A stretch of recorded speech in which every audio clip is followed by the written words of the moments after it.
4,000 years from now, imagine future archaeologists scratching their heads over our recipe books. They might find an old dusty recipe that simply says, add 2 eggs. What kind of eggs though? Chicken? Duck? Ostrich? We assume it's obvious, but in the distant future, this lack of detail will be baffling to researchers. They'll be stuck wondering, just like we are today, when it comes to one of ancient Egypt's greatest unsolved mysteries, the location of the lost land of Punt. For centuries, Egypt traded with this mysterious kingdom. Punt was celebrated for its riches, luxury goods, and exotic animals. But despite the constant references to it in Egyptian texts and art, there's one massive problem. The Egyptians never told us where it was. It's like they assumed everyone knew the way to Punt, so why bother with directions? This vagueness left historians puzzled for hundreds of years. But recently, thanks to a few surprising clues, we might be closer than ever to discovering the true location of Punt. And the key to this mystery? Mummified baboons. Punt wasn't just a place of legend, it was real, and Egypt's relationship with Punt stretched back thousands of years. The Egyptians wrote about Punt as a source of wealth beyond measure. They traveled there to bring back luxurious goods, many of which played essential roles in Egyptian religious and political life. The most important export from Punt? Incense. Frankincense and myrrh were in high demand in Egypt, where they were used in everything from religious ceremonies to daily rituals at temples. Burning these fragrant resins was believed to please the gods, and they were also crucial in the embalming process during mummification. Essentially, the incense trade with Punt fueled Egypt's religious and spiritual life. But Punt wasn't just a one-product wonder. It was also a source of ebony wood, prized for its rich dark color and used in the creation of furniture, statues, and other decorative items. Ivory, too, came from Punt, taken from the tusks of elephants, and gold was another precious commodity that flowed into Egypt from this mysterious land. Perhaps the most striking imports, though, were the live animals that Egypt acquired from Punt. Giraffes, leopards, and baboons were among these exotic creatures brought back to Egypt from the land of Punt. These animals weren't just for show. They played important roles in Egyptian religion and culture. Baboons, in particular, were sacred in Egyptian mythology. They were often associated with Thoth, the god of knowledge, and were thought to be particularly wise creatures. But there's a catch. Baboons aren't native to Egypt. They were imported, and many of them came from Punt. So, where exactly was this land that produced such incredible wealth and provided Egypt with sacred animals? That's the million-dollar question.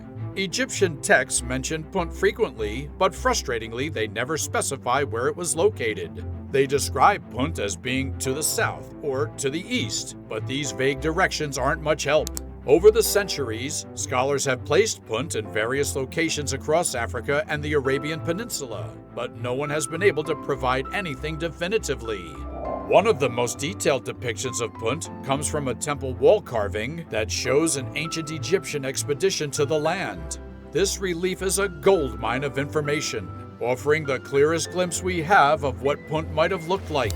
It shows the Egyptian ships arriving at Punt, greeted by locals, and loading up their boats with all kinds of treasures. The relief even shows what the houses in Punt look like, raised huts with ladders surrounded by lush palm trees. What's particularly interesting about this description is that it suggests that Punt wasn't just a distant trading partner.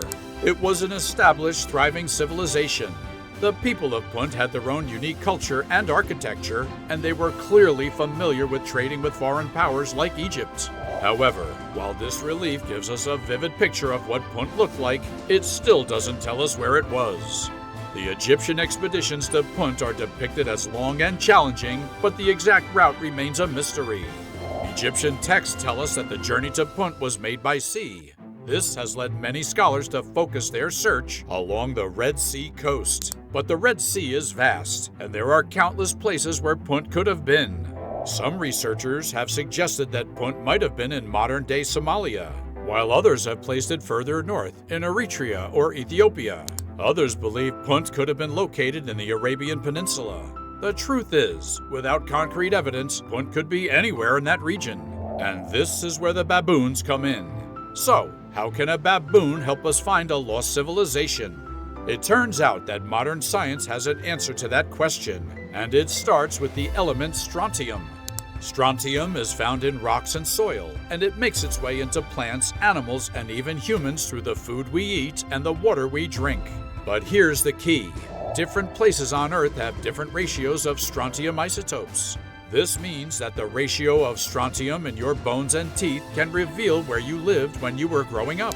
Scientists realized that by analyzing the strontium in the teeth of mummified baboons, they could potentially figure out where the baboons were born, and by extension, where Punt was located. The baboons' bones would have absorbed the strontium from the water and food in Punt while they were alive, leaving behind a chemical signature of their homeland. In 2020, researchers tested this idea by analyzing the teeth of several mummified baboons from ancient Egypt. The results were fascinating. Some of the baboons had strontium ratios that matched Egypt, meaning they were likely bred in captivity. But one baboon in particular had a completely different strontium signature. It wasn't from Egypt at all. In fact, its strontium ratio matched those found in the Horn of Africa, modern-day Ethiopia, Eritrea, or Somalia. This was a huge breakthrough because it aligned with the theory that Punt was located somewhere along the Red Sea coast, in the region we now call the Horn of Africa.